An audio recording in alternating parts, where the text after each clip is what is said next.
Bismillahirrahmanirrahim. Assalamualaikum warahmatullahi wabarakatuh. Perkenalkan, nama saya Mugia Restisita Firdaus Dailani dari Program Studi Administrasi Publik Fakultas Ilmu Administrasi dan Humaniora Universitas Muhammadiyah Sukabumi.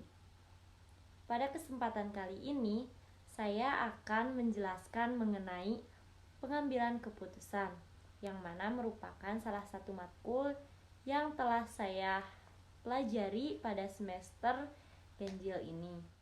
Pada pembahasan pertama, kita mengenali dulu apa itu pengambilan keputusan. Pengambilan keputusan merupakan suatu pemilihan alternatif terbaik dari beberapa alternatif secara sistematis untuk ditindaklanjuti atau digunakan sebagai salah satu cara pemecahan masalah. Menurut Suwarno Handayaningrat, dalam bukunya yang berjudul Pengantar Studi Ilmu Administrasi dan Manajemen, adalah pengambilan keputusan adalah suatu perbuatan atau sikap pemilihan daripada sejumlah kemungkinan alternatif tersebut. Tidak harus dipilih semua, tetapi dipilih beberapa saja atau dipilih satu saja. Yang selanjutnya ada pengertian dari James A.F. Stoner yang mengemukakan tentang pengambilan keputusan. Dalam bukunya yang berjudul Teori Pengambilan Keputusan adalah sebagai berikut. Pengambilan keputusan adalah proses yang digunakan untuk memilih suatu tindakan sebagai cara pemecahan masalah. Proses pengambilan keputusan merupakan usaha yang dilakukan oleh seseorang atau sekelompok orang dalam memecahkan masalah dan untuk mencapai tujuan sebelumnya. Keputusan ditunjukkan untuk masa yang akan datang dan efektifnya akan berlangsung selama berhari-hari yang berdasarkan pada data, fakta untuk pemecahan masalah agar keputusan yang diambil relevan. Yang selanjutnya ada pengertian pengambilan keputusan menurut Sondang P. Siagian yang mengemukakan dalam bukunya yang berjudul Sistem Informasi dan Manajemen untuk Organisasi Bisnis adalah berikut. Pada hakikatnya, pengambilan keputusan adalah suatu pendekatan yang sistematis terhadap hakikat suatu masalah. Pengumpulan fakta-fakta dan data, penentuan yang matang dari alternatif yang dihadapi, dan mengambil tindakan yang menurut perhitungan merupakan tindakan yang paling penting.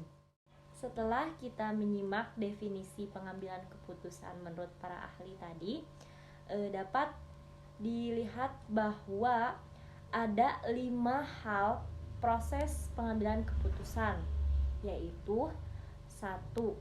Dalam proses pengambilan keputusan tidak ada yang kebetulan. Dan yang kedua, pengambilan keputusan tidak dapat dilakukan secara sembrono karena cara pendekatan kepada pengambilan keputusan itu harus didasarkan kepada sistematika tertentu. Yang poin ketiga ada bahwa sebelum suatu masalah dapat dipecahkan dengan baik, pada hakikatnya dari masalah itu harus diketahui dengan jelas. Perlu diperhatikan, pada hakikatnya pengambilan keputusan adalah pemecahan masalah dengan sebaik-baiknya. Dan poin keempat, pemecahan masalah tidak dapat dilakukan dengan ilham atau mengarang. Akan tetapi, harus didasarkan kepada fakta-fakta yang terkumpul secara sistematis. Dan untuk poin kelima, bahwa keputusan yang baik adalah keputusan yang dipilih dari berbagai alternatif yang ada setelah alternatif itu diolah dengan matang. Masuk ke poin kedua pembahasan utama, ada tahap-tahap dari pengambilan keputusan itu sendiri. Pengambilan suatu keputusan pada dasarnya ada yang sulit dan ada yang mudah. Hal ini tergantung dari luasnya ruang lingkup masalah yang ada kaitannya dengan pengambilan keputusan. Dalam suatu organisasi kecil, permasalahannya hanya sederhana saja, sehingga pengambilan keputusan dilaksanakan dengan mudah. Berbeda dengan organisasi-organisasi besar yang ruang lingkupnya juga lebih luas. Pengambilan keputusan adalah pemecahan masalah yang mempergunakan tahap-tahap yang merupakan unsur-unsur dari sebuah proses yang berkesinambungan. Menurut Herbert A. Simon, dalam bukunya yang berjudul Sistem Informasi Manajemen, mengemukakan 3 tahap pokok yang perlu diambil dalam usaha memecahkan suatu masalah dengan mempergunakan tahap-tahap proses pengambilan keputusan, yaitu penyelidikan, perancangan, dan pemilihan. Masuk ke poin ketiga dari pembahasan utama, ada faktor-faktor dalam pengambilan keputusan. Menurut Atmo Sudirojo, terdapat unsur-unsur atau fakta-fakta yang merupakan dasar bagi pengembangan sikap kelakuan administratif yang sesuai bagi pelaksanaan keputusan yang serba kompleks, yang pada asasnya juga merupakan unsur-unsur dari organisasi dan struktur kerja dan juga kewenangan. Faktor-faktor tersebut ada 5. Yang pertama ada kewenangan atau authority. Yang kedua ada kesetiaan atau integrity. Yang ketiga ada kepemimpinan atau leadership. Yang keempat tanggung jawab atau responsibility. Dan yang terakhir disiplin. Masuk ke pembahasan poin terakhir, yaitu mengenai teknik dalam pengambilan keputusan yang akan dijelaskan lebih rinci dalam PowerPoint berikut ini. 1. Teknik pengambilan keputusan kreatif. Kreativitas merupakan sesuatu yang terjadi ketika kita mampu mengatur pikiran kita sedemikian rupa yang siap mengarah pada pemahaman yang berbeda dan lebih baik dari subjek atau situasi yang sedang kita pertimbangkan. Menurut Proctor 2005. 1. Brainstorming. Menurut Jarwan 2005, dalam Adele, Alex Osborne adalah seseorang yang memperkenalkan metode brainstorming, di mana metode ini merupakan salah satu metode yang paling penting dalam merangsang kreativitas siswa dan pemecahan masalah dalam pendidikan, komersial, industri, dan bidang politik. 2. Synectics. Dikembangkan oleh William J. Gordon, memang tidak sepopuler brainstorming, tetapi mempunyai nilai potensial lebih besar sebagai teknik kreatif dalam pengambilan keputusan. Synectics didasarkan pada asumsi bahwa proses kreatif dapat dijabarkan dan diajarkan, dan dimaksudkan untuk meningkatkan keluaran atau output kreatif individual dan kelompok. Teknik ini mencakup 2 tahap dasar. Pertama, membuat yang aneh menjadi lazim, dan kedua, membuat yang lazim menjadi aneh. Tahap aneh lazim terutama bersifat analitis dan biasanya tidak ada penyelesaian. Sedangkan tahap kedua, membuat yang lazim menjadi aneh, adalah suatu upaya sengaja dilakukan untuk melihat masalah dari sudut pandang yang sepenuhnya berbeda. Yang kedua, teknik pengambilan keputusan partisipatif.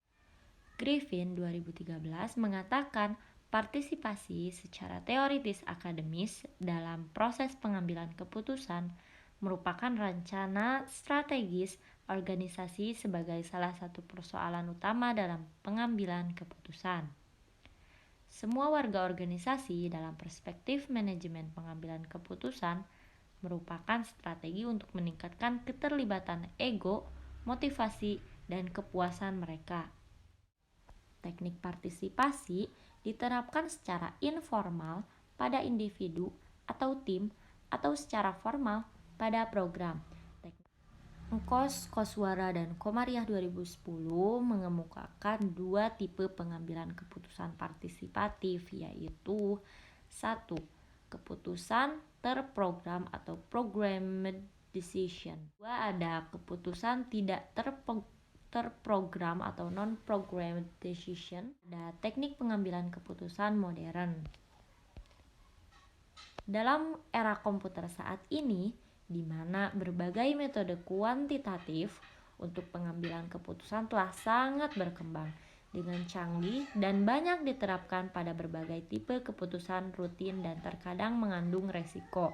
Bagaimanapun juga, hasil perhitungan kuantitatif seharusnya digunakan hanya sebagai salah satu pertimbangan atau informasi dalam pengambilan keputusan, terutama untuk keputusan dasar dan mengandung resiko atau tidak pastian. Teknik modern menawarkan bantuan bagi manajemen dalam menghadapi tantangan yang memerlukan tipe-tipe keputusan tersebut, di mana hal ini dapat sepenuhnya didasarkan pada metode kuantitatif. 1. Teknik DLP. Meskipun DLP pertama kali dikembangkan bertahun-tahun yang lalu di perusahaan Rand Corporation, tetapi teknik tersebut baru dipopulerkan belakangan ini sebagai teknik pengambilan keputusan kelompok untuk prediksi jangka panjang. Saat ini, berbagai organisasi bisnis, pendidikan, pemerintahan, kesehatan, dan militer menggunakan DLP. Tidak ada teknik keputusan yang dapat memprediksi masa depan sepenuhnya, tetapi teknik DLP sepertinya sebaik bola kristal dalam meramal. Teknik ini yang dinamakan seperti ramalan di Delphi pada masa Yunani kuno mempunyai beberapa variasi, tetapi umumnya bekerja sebagai berikut.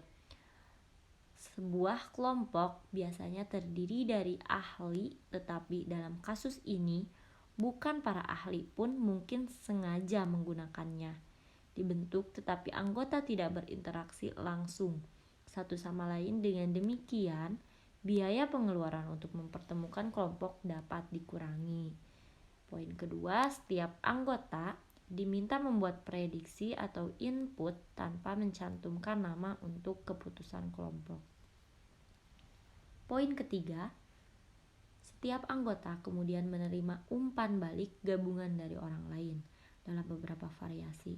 Alasan dicantumkan tanpa nama, tetapi kebanyakan hanya data dan daftar gabungan yang digunakan. Poin keempat, pada umpan balik dilakukan babak lain dari input anonim. Pengulangan terjadi pada sejumlah waktu yang telah ditetapkan atau sampai umpan balik gabungan tetap sama, yang berarti setiap orang masuk dalam porsinya. Kedua, teknik kelompok nominal atau nominal group technique. Diberi nama kelompok nominal karena tidak ada interaksi verbal antar anggota.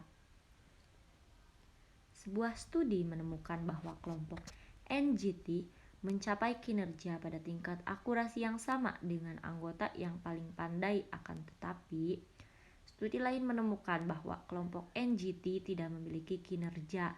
Kelompok pesertanya secara persvasif juga menyadari permasalahan kelompok, dan saat dimana tidak ada orang dominan yang menghalangi orang lain untuk mengkomunikasikan ide, sebuah studi menemukan bahwa individu yang bekerja sendirian dan kemudian masuk dalam kelompok nominal menjadi superior.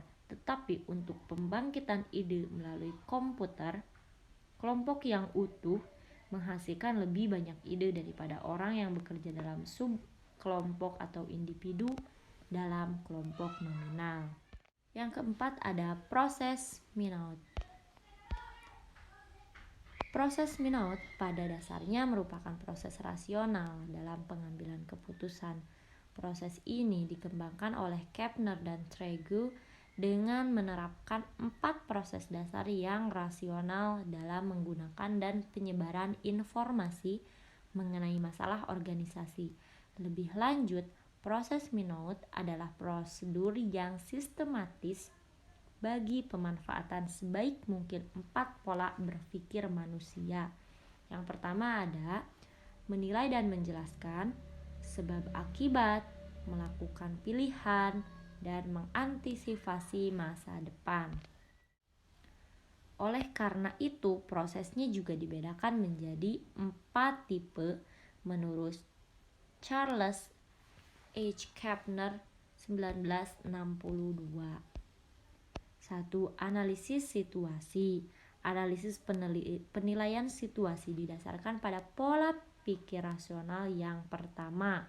Analisis ini lebih sebagai teknik evaluatif yang memungkinkan para manajer menggunakan sebaik mungkin analisis lainnya, bukan sebagai teknik analitis.